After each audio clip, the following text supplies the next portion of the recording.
નમસ્કાર વિદ્યાર્થી મિત્રો, જય શ્રી સ્વામિનારાયણ.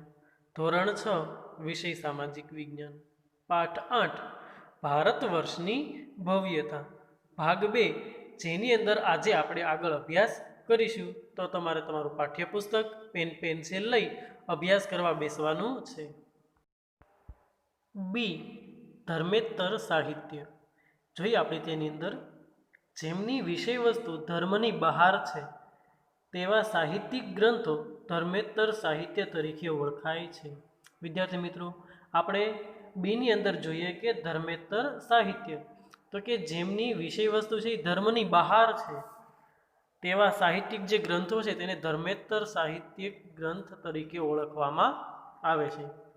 તેમાં મોટે ભાગે કાવ્યો, નાટકો અને પ્રશસ્તિઓ, વ્યાકરણ ગ્રંથો અને સ્મૃતિઓનો સમાવેશ થાય છે. જે ધર્મેતર સાહિત્ય છે તેની અંદર તો કે કાવ્યો, નાટકો, પ્રશસ્તિઓ, વ્યાકરણ ગ્રંથો અને સ્મૃતિઓનો સમાવેશ થાય છે. આ સ્મૃતિઓ એ ભારતના કાયદા ગ્રંથો છે અને આ જે સ્મૃતિઓ છે એ આપણા ભારતના કાયદા ગ્રંથો છે, જેમાં મનુસ્મૃતિ, યાજ્ઞવલ્ક્ય સ્મૃતિ અને નારદ સ્મૃતિનો સમાવેશ થાય છે. જે ભારતના કાયદા ગ્રંથો છે તેની અંદર મનુસ્મૃતિ, યાજ્ઞવલ્ક્ય સ્મૃતિ અને નારદ સ્મૃતિનો સમાવેશ થાય છે. કૌટિલ્યનું અર્થશાસ્ત્ર પણ કાયદા ગ્રંથ છે. કૌટિલ્ય છે જેમને અર્થશાસ્ત્ર ગ્રંથ લખેલ છે તે પણ એક કાયદા ગ્રંથ છે.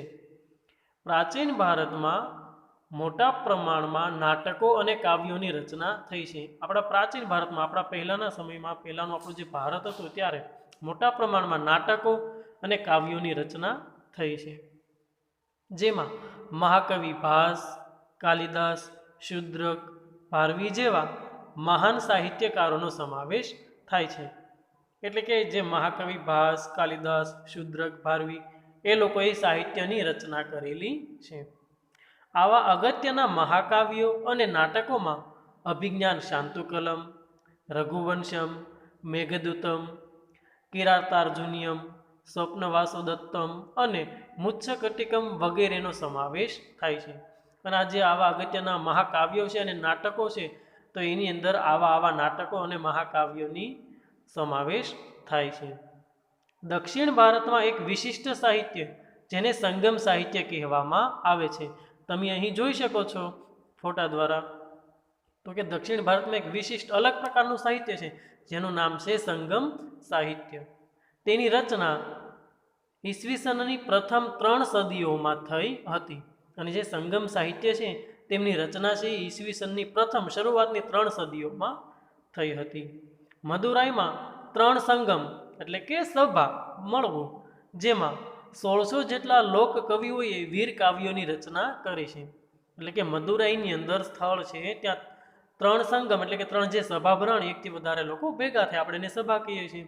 તો એમાં 1600 જેટલા લોક કવિઓએ વીર કાવ્યોની રચના કરી. આ સાહિત્યમાં શિલ્પદિકારમ, મણિમેખલાયમ ખૂબ જ અગત્યના છે. એટલે કે આ જે વીર કાવ્યો છે તો એની સાહિત્યની અંદર શિલ્પદિકારમ અને મણિમેખલાઈ જે ખૂબ જ અગત્યના છે. સંસ્કૃત ભાષામાં સર્વશ્રેષ્ઠ વ્યાકરણ ગ્રંથ પાણિનીનું અષ્ટધ્યાયી છે. વિદ્યાર્થી મિત્રો, સંસ્કૃત ભાષામાં સર્વશ્રેષ્ઠ છે એક વ્યાકરણ ગ્રંથ છે જેના કવિનું નામ છે પાણિની અને જે ગ્રંથનું નામ છે અષ્ટાધ્યાયી. તમારે યાદ રાખવાનું છે. જે ઈસવીસન પૂર્વે 5મી સદીમાં રચાયું હતું. અને જે ઈસવીસન પૂર્વે એટલે કે ઈસુ ભગવાનના જન્મ પહેલાંની જે 5મી સદી હતી ત્યારે એમની રચના થઈ હતી. અશોકના શિલાલેખો પણ પ્રાચીન ભારતના ઇતિહાસ, મૌર્ય સામ્રાજ્યના વહીવટતંત્રો તથા બૌદ્ધ ધર્મના નૈતિક નિયમો વિશે માહિતી આપે છે. અને આપણે સમ્રાટ અશોક વિશે અગાઉના પાઠમાં આપણે ભણી ગયા વિદ્યાર્થી મિત્રો કે તેમના જે શિલાલેખો છે, શિલાલેખો કોને કહેવાય તો કે પથ્થર પર કોતરેલા લેખને આપણે શિલાલેખ કહીએ છીએ. પણ પ્રાચીન ભારત આપણું છે એનો જે ઇતિહાસ છે, જે મૌર્ય સામ્રાજ્ય છે એનો જે વહીવટતંત્ર છે તથા બૌદ્ધ ધર્મના જે નૈતિક નીતિ નિયમો છે તેમના વિશે આપણને અશોકના શિલાલેખો છે તે માહિતી આપે છે. ગુપ્તકાળમાં પ્રશસ્તિ કાવ્યો અને ગ્રંથોનો ઘણો વિકાસ થયો. ગુપ્તકાળની જે ગુપ્ત સમય હતો ત્યારે પ્રશસ્તિ કાવ્યો અને જે ગ્રંથો છે તેમનો ઘણો વિકાસ થયો. સમુદ્રગુપ્તની પ્રયાગ પ્રશસ્તિના લેખક હરિશેણ હતા અને સમ્રાટ સમુદ્રગુપ્ત હતા જે પ્રયાગની જે પ્રશસ્તિ છે તેમના લેખક છે એ હરિશેણે તેમને લખેલી છે કે સમુદ્રગુપ્તની માહિતી આપણે તેમાંથી મળે. તો એવી જ રીતે ઉદયગીરીની ચંદ્રગુપ્ત બીજા છે તેમની પ્રશસ્તિના લેખક વીરસેન સાબા હતા. વિદ્યાર્થી મિત્રો તમારે અહીંયા ધ્યાન રાખવાનું કે પ્રયાગ પ્રશસ્તિના લેખક હરિશેણ અને ઉદયગીરીની જે ચંદ્રગુપ્ત બીજો છે તેમના પ્રશસ્તિના લેખક છે એ વીરસેન સાબા હતા. અને કવિ બાણે હર્ષચરિતમમાં હર્ષની પ્રશસ્તિ કરી છે અને કવિ બાણ છે અને હર્ષચરિતમ નામનો જે ગ્રંથ છે તેની અંદર સમ્રાટ હર્ષની પ્રશસ્તિ કરી છે કે તેમના વિશે એની અંદર માહિતી છે એ લખેલી છે. ત્યારબાદ આપણે આગળ જોઈએ પુસ્તકમાં તો કે સી વિદેશી મુસાફરોના વર્ણનો કે જે વિદેશી મુસાફરો આવ્યા છે અને એમના જે વર્ણનો કરેલા છે તેમાં આપણે અભ્યાસ કરીએ. ભારતમાં સદીઓથી અનેક વિદેશી પ્રવાસીઓ આવતા રહ્યા છે. ભારતમાં આપણે સદીઓ એટલે શું તો કે 100 વર્ષનો સમયગાળો, તેને આપણે એક સદી કહીએ છીએ. તો કે ભારતમાં સદીઓથી અનેક વિદેશી પ્રવાસીઓ આવતા રહ્યા છે. કેટલાય ટાઈમથી આપણા ભારતમાં પ્રવાસી વિદેશી લોકો છે એ આવે છે, જેમણે પોતાના ભારત પ્રવાસના વર્ણનો લખ્યા છે. અને જે લોકો આવ્યા છે તેમને પોતાના ભારતની અંદર જે તે લોકોએ પ્રવાસ કર્યો છે, અલગ અલગ સ્થળોએ ફર્યા છે, તેમણે એને વર્ણનો છે એ લખ્યા છે.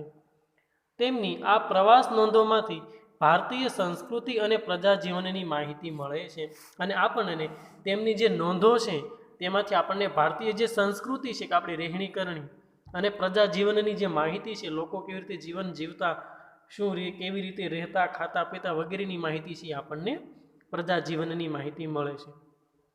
આવા મુસાફરોમાં ચંદ્રગુપ્ત મૌર્યના દરબારમાં રહેલા ગ્રીક એલસી મેગેસ્થેનિસ ખૂબ જ અગત્યના છે. અને આવા જે બધા મુસાફરો છે જે આવ્યા હતા એમાંથી અગત્યના છે તો કે ચંદ્રગુપ્ત મૌર્યના દરબારમાં, કે ચંદ્રગુપ્ત મૌર્ય જ્યારે રાજા હતા ત્યારે તેના દરબારમાં રહેલા ગ્રીક એલસી મેગેસ્થેનિસ ખૂબ જ અગત્યના છે. તેમણે ઇન્ડિકા નામનો એક ઉત્કૃષ્ટ ગ્રંથ લખ્યો છે. અને મેગેસ્થેનિસે ઇન્ડિકા નામનો એક ઉત્કૃષ્ટ, એક સારો એવો ગ્રંથ લખ્યો છે જેમાં મૌર્ય યુગ વિશે આપણને માહિતી પ્રાપ્ત થાય છે. અને આ જે ઇન્ડિકા નામનો જે ગ્રંથ છે તેમાં જે મૌર્ય યુગ, મૌર્ય વંશનો જે સમય હતો એમની આપણને માહિતી પ્રાપ્ત થાય છે. એ જ પ્રમાણે ગ્રીક નાવિક ટોલેમીએ ભૂગોળ વિશે લખેલા ગ્રંથમાં ભારતના બંદરો વિશેની માહિતી મળે છે. અને એવી જ રીતે ભારતમાં એક ગ્રીક નાવિક ટોલેમી, જે પણ એક આપણા મુસાફરો છે અને વિદેશી મુસાફર છે, તેમને પણ ભૂગોળ વિશે, જમીન વિશે લખેલા ગ્રંથમાં ભારતના બંદરો વિશેની માહિતી મળે છે. ચંદ્રગુપ્ત દ્વિતીયના સમયમાં આવેલ ચીનના મુસાફર ફાહિયાને અને સમ્રાટ હર્ષવર્ધનના સમયમાં આવેલ ચીની મુસાફર યુએન શ્વાંગે તત્કાલીન ભારતીય સમાજ જીવન, શાસકો અને સંસ્કૃતિનું અદ્ભુત ચિત્રણ કરેલું છે. અને તેવી જ રીતે આપણા ચીનથી આવેલા એક મુસાફર ફાહિયાન અને સમ્રાટ હર્ષવર્ધનના સમયમાં આવેલ ચીની મુસાફર જેમનું નામ છે યુએન શ્વાંગ, તેને તાત્કાલિક ભારતીય સમાજ જીવન અને શાસકો એટલે કે રાજાઓ, તેમની સંસ્કૃતિ, એનું અદ્ભુત ચિત્રણ કરેલું છે, એટલે કે સારું એવું એમને લખેલું છે. આગળ જોઈએ આપણે વેપારીઓ અને નવા માર્ગો, નવા રસ્તાઓ. પ્રાચીન સમયમાં ભારત વિવિધ ચીજ વસ્તુઓ તેમજ વિદેશો સાથે વેપાર વાણિજ્યમાં મોખરે હતું. આપણા પ્રાચીન સમયમાં, આપણા પહેલાંના ખૂબ સમયમાં આપણો ભારત દેશ છે એ વિવિધ ચીજ વસ્તુઓ, અલગ અલગ પ્રકારની ચીજ વસ્તુઓ તેમજ વિદેશો સાથે વેપાર વાણિજ્યમાં મોખરે હતું. અને તેની ચીજ વસ્તુઓ છે અને તેમજ વિદેશ લોકોની સાથે વેપાર વાણિજ્યમાં છે એ ખૂબ પડતું આગળ હતું. વેપારના કારણે ભારતની આર્થિક સમૃદ્ધિ શિખરે હતી અને વેપારના કારણે ભારતની આર્થિક સ્થિતિ છે એ શિખરે હતી. શિખર આપણે કોને કહેતો કે ડુંગરની ઉપર છેલ્લે ઉપરની ટોચને આપણે શિખર કહીએ છીએ, એટલે કે આગળ હતી, આર્થિક સ્થિતિ છે એ સારી હતી એમ કહેવા માગે છે. દેશ વિદેશ સાથેનો વેપાર જમીન માર્ગે અને સમુદ્ર માર્ગે થતો હતો. આપણા ભારત દેશ છે જે આપણે ચીજ વસ્તુઓ આપલે કરતા હોઈએ, નિકાસ આયાત મોકલાવતા હોઈએ, આવતી હોય, તો એ સાથેનો વેપાર છે જમીન માર્ગે અને સમુદ્ર માર્ગે છે એ થતો હતો. લોથલ હડપ્પીય સંસ્કૃતિનું મોટું બંદર હતું. અને જે લોથલ છે એ હડપ્પીય સંસ્કૃતિનું મોટું બંદર હતું. લોથલમાં બંદરની ગોદી, ડોકયાર્ડ એટલે વહાણના ધક્કા અને વખારના અવશેષો મળ્યા છે. ગોદી, ડોકયાર્ડ, વહાણના ધક્કા એટલે શું તો કે વહાણો છે એ એ જે લોથલ બંદર છે ત્યાં આવીને ઊભું રહેતું અને વહાણ તેની સાથે બાંધી દેતા, એવી રીતે એને ધક્કો કહેવામાં આવે છે. તો અવશેષો મળ્યા છે જે દરિયાઈ વાહન વ્યવહારની માહિતી આપણને આપે છે કે આના દ્વારા છે એ દરિયાઈ વાહનો છે એ ચાલતા હશે. ધક્કો જોતા આપણને એવું થાય. લોથલના લોકો માટીકામના વિવિધ ઘાટના વાસણો અને વિવિધ પ્રકારના દર દાગીના બનાવતા. અને જે લોથલના જે લોકો છે એ માટીના અલગ અલગ પ્રકારના વાસણો અને વિવિધ પ્રકારના દર દાગીના એટલે કે ઘરેણાઓ, આભૂષણો, અલંકારો, આપણે સોનાના ઘરેણા કહીએ ને, હા, તો કે એ લોકો છે એ બનાવતા. તેમાં જોઈએ આભૂષણોમાં જે બહેનો માટે પહેરવાનું તો કે સેલખડી, સીપ અને હાથીદાંતમાંથી બનાવેલ મણકાઓનો વેપાર થતો હતો. ભારતના મરી મસાલા અને કિંમતી પથ્થરોની વિશેષ માંગ રહેતી હતી. અને આપણા ભારતની અંદર મરી મસાલા છે અને જે કિંમતી પથ્થરો છે એની વિશેષ માંગ રહેતી હતી કે વધારે પડતા બહારના લોકો છે એ મંગાવતા હતા. ભારતથી સ્થળ માર્ગે મધ્ય એશિયા થઈને યુરોપ સુધી સુતરાઉ કાપડ, રેશમી કાપડ અને મસાલાની નિકાસ થતી. અને આપણા ભારતથી સ્થળ માર્ગે થઈને રસ્તે મધ્ય એશિયા થઈને યુરોપ સુધી આપણું સુતરાઉ કાપડ અને રેશમી કાપડ છે અને જે આપણા મસાલા છે તેની નિકાસ એટલે કે આપણે તેને મોકલાવતા હતા. ત્યારબાદ આપણે જોઈએ તો કે ખંભાત, ભરૂચ, સોપારા અને તામ્રલિપ્તિ જેવા આંતરરાષ્ટ્રીય જે બંદરો છે તેના માધ્યમથી વિશ્વના પૂર્વ અને પશ્ચિમ ભાગમાં સુતરાઉ કાપડ, રેશમી કાપડ, મસાલા, તેજાના, ઇમારતી લાકડાની નિકાસ થતી હતી. વિદ્યાર્થી મિત્રો, આપણે જે ઉપર વાત કરી કે સ્થળ માર્ગે મધ્ય એશિયા થઈને યુરોપ સુધી સુતરાઉ કાપડ, રેશમી કાપડ અને મસાલાની નિકાસ થતી, તો એ સ્થળ માર્ગે થતી. હવે આપણે જોઈએ દરિયાઈ માર્ગે એટલે કે જળ માર્ગે, તો કે ખંભાત, ભરૂચ, સોપારા અને તામ્રલિપ્તિ એ આંતરરાષ્ટ્રીય બંદરો છે એટલે કે આપણા દેશમાંથી બીજા દેશમાં ત્યાંથી સામાન છે જાય છે. તો કે તેના માધ્યમથી વિશ્વના પૂર્વ અને પશ્ચિમ ભાગમાં સુતરાઉ કાપડ, રેશમી કાપડ, મસાલા, તેજાના, ઇમારતી લાકડાની નિકાસ થતી. જ્યારે સોનું, ચાંદી અને અન્ય ચીજ વસ્તુઓ છે તેની આયાત થતી હતી. અને ત્યારે એવી જ રીતે જે અમુક આપણે જોઈએ તો કે સોનું છે, ચાંદી છે, અન્ય ચીજ વસ્તુઓ છે તે આપણા ભારતમાં છે એ આવતો હતો. ચીનથી વેપાર અર્થે કેટલાક લોકો દૂરના વિસ્તારોમાં પગપાળા કે ઘોડા ઉપર જતા હતા. અને ચીનથી વેપાર અર્થે કેટલાક લોકો છે એ દૂરના વિસ્તારોમાં પગપાળા એટલે કે ચાલીને અથવા ઘોડા ઉપર બેસીને એ લોકો જતા હતા. તેઓ સાથે રેશમ કાપડ પણ લઈ જતા હતા અને તેઓ સાથે રેશમનું જે કાપડ હતું તે પણ લઈ જતા હતા. તેઓ જે માર્ગે મુસાફરી કરતા હતા તે માર્ગ રેશમ માર્ગ તરીકે જાણીતો બન્યો હતો. અને તેઓ જે માર્ગે મુસાફરી કરતા ચાલતા હતા તે માર્ગ છે એનું નામ આપી દેવામાં આવ્યું હતું કે રેશમ માર્ગ. શું કામ? તો કે તે રેશમ કાપડ સાથે લઈ જતા ને એટલે શાયદ એને રેશમ માર્ગ એવું એવી રીતે તે લોકો એને જાણીતો બન્યો તે માર્ગ. મુખ્યત્વે ચીન, ભારત, ઈરાન, અફઘાનિસ્તાન, ગ્રીક અને રોમના વેપારીઓ આ વેપાર માર્ગ સાથે સંકળાયેલા હતા. આ વેપાર માર્ગ એટલે કે રેશમ માર્ગ. તો કે ચીન, ભારત, ઈરાન, અફઘાનિસ્તાન, ગ્રીક અને રોમના જે વેપારીઓ છે એ આ વેપાર માર્ગે સંકળાયેલા, ત્યાંથી લોકો ચાલતા હતા અથવા એની સાથે સંકળાયેલા હતા. દક્ષિણ ભારતના બંદરો કાળા મરી અને અન્ય તેજાનાની નિકાસ માટે જાણીતા મુખ્ય કેન્દ્રો હતા.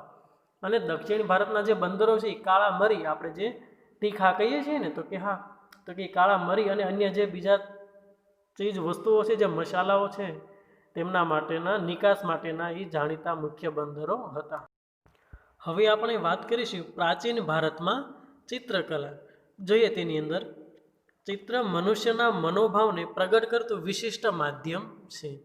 ચિત્ર છે વિદ્યાર્થી મિત્રો એ આપણા મનુષ્યના મનોભાવનું પ્રગટ કરતું વિશિષ્ટ માધ્યમ છે. એટલે કે જે લોકોને સરસ મજાના ચિત્ર આવડે છે એ પોતાના મનની અંદર જેવો ભાવ પ્રગટ થાય છે એ ચિત્રમાં તે દોરી કાઢે છે. એટલે એમ કહે છે કે ચિત્ર મનુષ્યના મનોભાવને પ્રગટ કરતું એક વિશિષ્ટ અલગ પ્રકારનું માધ્યમ છે.